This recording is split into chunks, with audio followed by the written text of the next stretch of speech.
यह नंदपुर के हलचल भरे शहर में चिलचिलाती गर्मी का मौसम था। सूरज की रोशनी तेज थी और लोग छाया और वातानुकूलित कमरों में शरण ले रहे थे। शहर में रहने वाले कई बच्चों में दो लड़के थे, रवि और अर्जुन। हालांकि वे एक ही स्कूल में पढ़ते थे, लेकिन उनकी जिंदगी काफी अलग थी। रवि एक अमीर परिवार से था जिसके पास कई व्यवसाय थे, जबकि अर्जुन के पिता एक मैकेनिक के रूप में काम करते थे और उसकी मां एक दर्जी के रूप में। एक दिन रवि उत्साह से भरा हुआ स्कूल आया। उसके माता पिता शहर के सबसे नए आकर्षण वाटर वर्ल्ड पार्क में एक शानदार गर्मियों की पार्टी दे रहे थे। रवि ने पूरी कक्षा को आमंत्रित किया और उनसे स्विम सूट लाने और मौजमस्ती और खाने पीने से भरे दिन के लिए तैयार रहने का आग्रह किया। अर्जुन अपनी डेस्क पर बैठा ध्यान से सुन रहा था, लेकिन चिंतित होने से खुद को रोक नहीं पा रहा था। वह पहले कभी वाटर पार्क नहीं गया था और उसे चिंता थी कि वह वहां कैसे फिट होगा। स्कूल में उत्साह साफ झलक रहा था। हर कोई पार्टी के बारे में बात कर रहा था। जैसे जैसे तारीख नजदीक आती गई, अर्जुन खुद को उलझन में पाता गया। वह पार्टी में जाना चाहता था, लेकिन उसे इस बात की चिंता थी कि लोग उसे जज करेंगे। उसके परिवार के पास नया स्विम सूट या ऐसे फैंसी कपड़े खरीदने के लिए पैसे नहीं थे, जो उसे लगता था कि ऐसी पार्टी के लिए जरूरी है। अर्जुन ने अपनी चिंता अपने माता पिता से साझा की।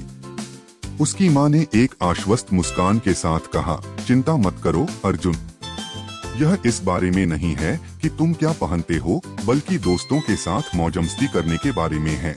फिर उसने एक पुरानी शॉर्ट्स और एक टी शर्ट ली और अपना जादू चलाया, जिससे वे बिल्कुल नए जैसे दिखने लगे।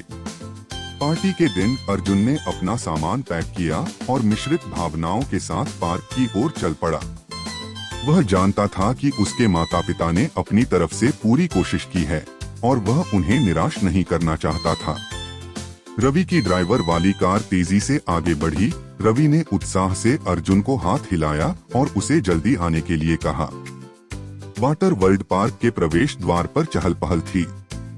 गेट को गुब्बारों से सजाया गया था और एक बड़े बैनर पर लिखा था, रवि की समर स्प्लैश पार्टी में आपका स्वागत है। बच्चे इधर उधर दौड़ रहे थे और हवा में हंसी गूंज रही थी। रवि के माता पिता ने पार्टी की चर्चा को बनाए रखने के लिए कोई कसर नहीं छोड़ी थी। अर्जुन अंदर गया। शुरुआत में उसे थोड़ा असहज महसूस हुआ। हालांकि विशाल वाटर स्लाइड, वेव पूल और फव्वारे ने तुरंत उसका ध्यान अपनी ओर खींच लिया। रवि ने अर्जुन को अकेले खड़े देखा और दौड़कर उसके पास गया। चलो अर्जुन, चलो बड़ी स्लाइड पर चलते हैं, उसने अर्जुन को वाटर राइड की ओर खींचते हुए कहा। जैसे जैसे दिन बीतता गया, अर्जुन ने खुद को अपने सहपाठियों के साथ हंसते और छप छप करते हुए पाया। शुरुआती झिझक दूर हो गई और उसकी जगह खुशी ने ले ली।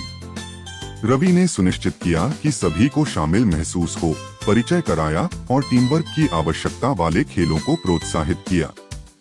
जब सभी लोग स्लाइड और पूल का आनंद ले रहे थे, तो करण नाम के एक लड़के ने अर्जुन के पुराने कपड़े देखे और उसका मजाक उड़ाना शुरू कर दिया।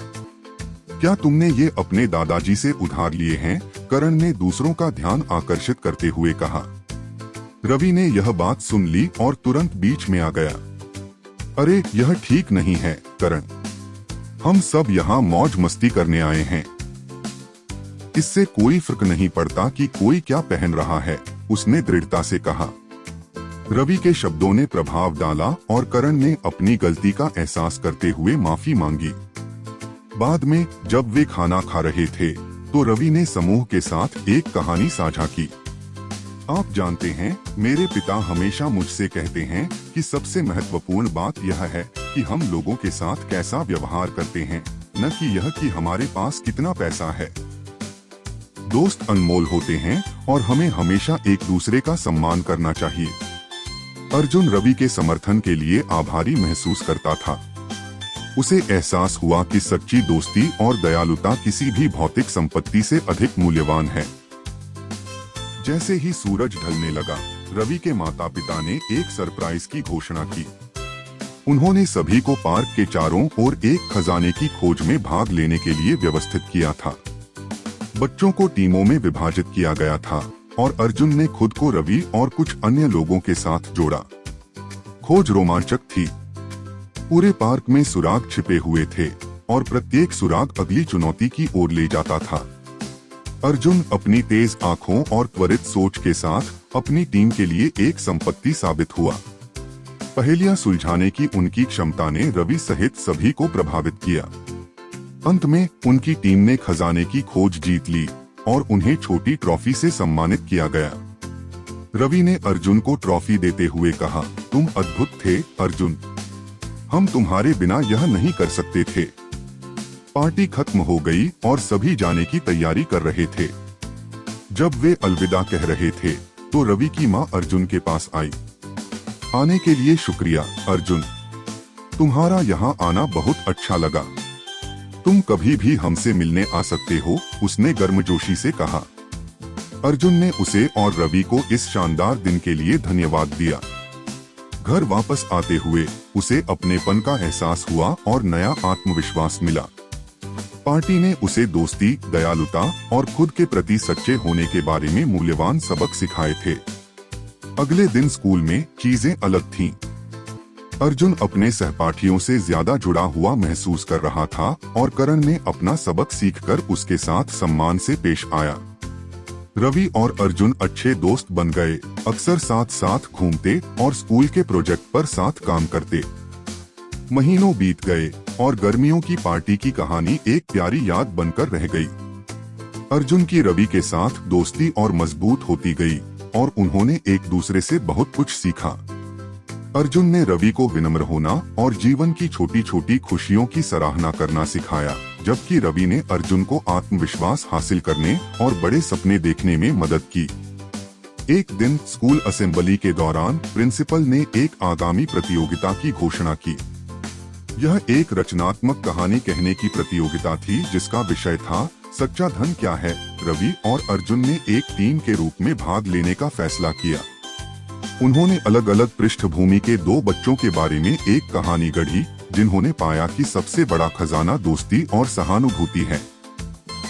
उनकी कहानी सभी को पसंद आई और उन्होंने प्रथम पुरस्कार जीता। प्रिंसिपल ने उनकी व्यावहारिक कहानी और टीम वर्क की सराहना की। इस अनुभव ने अर्जुन और रवि को करीब ला दिया और स्कूल में अन्य लोगों को विविधता और दयालुता को अपनाने के लिए प्रेरित किया। उन्होंने फ्रेंड्स फॉरएवर नामक एक क्लब शुरू किया, जिसका उद्देश्य विभिन्न पृष्ठभूमि के छात्रों के बीच की खाई को पाटना और समावेशिता को बढ़ावा देना था। विभिन्न गतिविधियों और कार्यक्रमों के माध्यम से क्लब ने छात्रों को अपने अनुभव साझा करने, एक दूसरे से सीखने और मतभेदों का जश्न मनाने के लिए प्रोत्साहित किया। यह सभी के लिए खुद को अभिव्यक्त करने और नए दोस्त बनाने के लिए एक सुरक्षित स्थान बन गया। अर्जुन और रवि के प्रयासों ने स्कूल समुदाय को बदल दिया, सम्मान और समझ के माहौल को बढ़ावा दिया। स्कूल पत्रिका ने उनकी कहानी प्रकाशित की, जिससे वे स्थानीय हस्तियां बन गए। अर्जुन और रवि की दोस्ती का असर स्कूल से आगे तक फैला। उनकी कहानी व्यापक समुदाय तक पहुंची, जिसने दूसरों को करुणा और सहानुभूति के मूल्यों पर विचार करने के लिए प्रेरित किया। रवि के माता पिता अपने बेटे की तरक्की पर गर्व करते हुए फ्रेंड्स फॉरएवर क्लब का समर्थन करते हैं, संदेश को और आगे बढ़ाने के लिए कार्यक्रम और कार्यशालाएं आयोजित करते हैं। जैसे जैसे समय बीतता गया, अर्जुन के परिवार की आर्थिक स्थिति में सुधार हुआ और वे छोटी मोटी विलासिताएं वहन करने में सक्षम हो गए। हालांकि सबसे बड़ा बदलाव अर्जुन में ही हुआ। उसने आत्मविश्वास हासिल कर लिया था, यह जानते हुए कि धन का मतलब पैसे से नहीं बल्कि रिश्तों की समृद्धि और दूसरों के प्रति हमारी दयालुता से है। अगली गर्मियों में रवि के परिवार ने वाटर वर्ल्ड पार्क में एक और पार्टी आयोजित करने का फैसला किया। इस बार यह सिर्फ उनकी कक्षा के लिए नहीं बल्कि पूरे शहर के बच्चों के लिए था, चाहे उनकी पृष्ठभूमि कुछ भी हो। यह पार्टी एकता, दोस्ती और समावेशिता की भावना का उत्सव थी। अर्जुन, जो अब एक आत्मविश्वासी और सम्मानित युवा नेता है, ने रवि के साथ मिलकर इस कार्यक्रम को आयोजित करने में मदद की। जब बच्चे साथ में खेलते और हंसते थे, तो अर्जुन और रवि देखते थे। उन्हें पता था कि उन्होंने कुछ खास बनाया है। उनकी यात्रा ने दिखाया था कि सच्ची दौलत हमारे द्वारा बनाए गए बंधन और हमारे द्वारा साझा किए गए प्यार में निहित है। सच्ची दौलत पैसे या संपत्ति से नहीं, बल्कि हमारे रिश्तों की मजबूती, हमारे द्वारा दिखाई गई दयालुता और दूसरों के प्रति हमारी सहानुभूति से मापी जाती है। अगर आपको कहानी पसंद आई तो और भी दिलचस्प कहानियों के लिए चैनल को सब्सक्राइब करें।